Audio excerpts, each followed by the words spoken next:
भल्ला है रेंखान है इदा बाबू वर्षाल है लश्कर ओता का वाराना पौधेगा मसला करना दुखा नसीब दाता कांडा मजालस भी गया बीबी गुर्दी का खास कर मैं दोस्तानी फरमाश नारी बाराना इबादत बा फरमाश है औराना फरमाश है अफगाना इबादत बा फरमाश है भल्ला फरमाश बादाबाद लाल गुल फरमाश बादाबाद दौराना फरमाश है वाहिदा फरमाश है मैं तरफ आजा केसना फरमाश है थावरा जंगनी इबादत नवरोज बादाबाद फरमाश है सुल्तान फरमाश है सैयद बादाबाद फरमाश है मीर खान फरमाश बादाबाद सोदार फरमाश है गुलबदी ने बादाबाद फरमाश है भाग्या फरमाश बादाबाद फुराद फरमाश है तल्लो बादाबाद के सुनी मौजू फरमाश है बलोच खान बादाबाद फरमाश है सामी फरमाश है बादशाह भागे घुमाए थी उम्मती ले खबरेनी मर्दम हैवानी इन मोर मुर्गा भखड़ानी गादमा तो तला काया सवाल खड़ी लख सवाल कामले खमाना फिराल कदा वली करी लगदा गराय दीन मार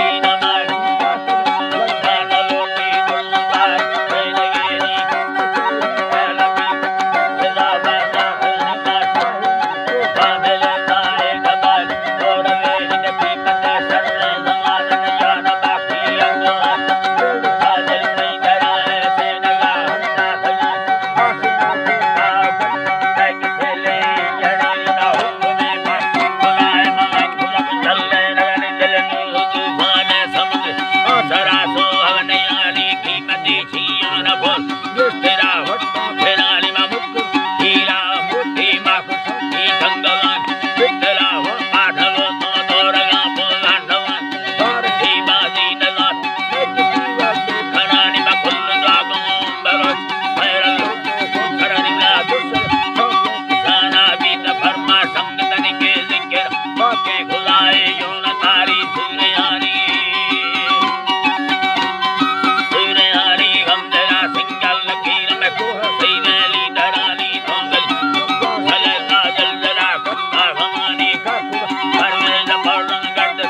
खुदा बंदा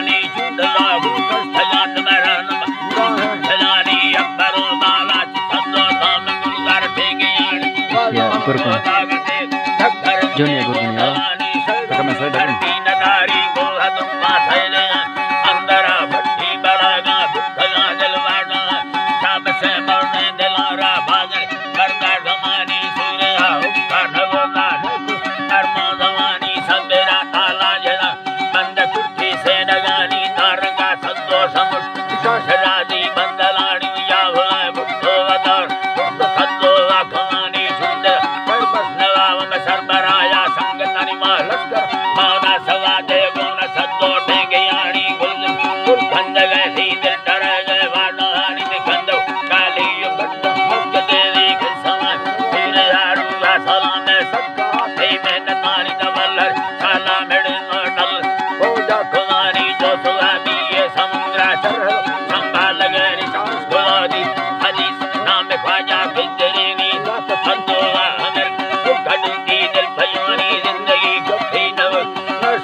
मजारे भल्लवे पूजा कुस्त सदोला कमसे बड़ी जंगा दे हटयारा अल्लाह हटयारा मत बुड़दा बोलयानी सुने गुजार मत्ता चोख बंदे मकुसारी रेड़ लैंदा सलाती मगुड़े को संगड़ रोस दिक्का जंगड़ सदू और अक्तारी कोड़ो थल्ले मसीना नाम लाड़े नगेरी येरवा फौजी गुल्ले आर्मी ऑफिसरानी सतनाल नाठल तुम सदो नागवानी सुठगे मरने दिनार सबेला मुखलानी सकुर दस्ते बरो थय चंबवे गो थयनी गंजो सद मजारे करनला संजय नगे बरा को हानवा में पत्थर नानंदगा तमरा को थर लगाए दजने संग किया फेरी तो फाहम दासगे दस्त नशानी मुसे परवेज सलाम गाजा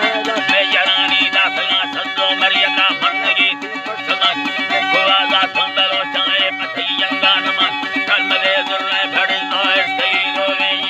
कब से मंदली बाती बलोची गैरता हतमा सदो नला सैया तगा ना सूरिया हतुले ही इंद दस्तो खस्तगा अरमान दिला जन्नता उड़ाल बाटे महरबा सदो वना बंदलो सी गाठगा दे जन्नता माल जौहरा मोते दस्तानी के यारा की मता दई मेहनता लाल मोती या दुरता रसई सुरवानी करबला सईदा लवारबा कुस्तगे मड़ हाथमा सरका शाहिर सुलेम मयरदान आजवानी जयपुर तोबे बलोचा बुंड बेड़ा मुखेलान मखुआ दादी तरफदारी लो अल्लाह रहमत कर दे खैर बस सब तारा भी मुझी मोतर रण माजा रंग न्याया में करो राहे जवानी बगिंदगा छम चलो से दिल डोरावे वजता या खुदा फर्रा मना दे तू सरानी मंगो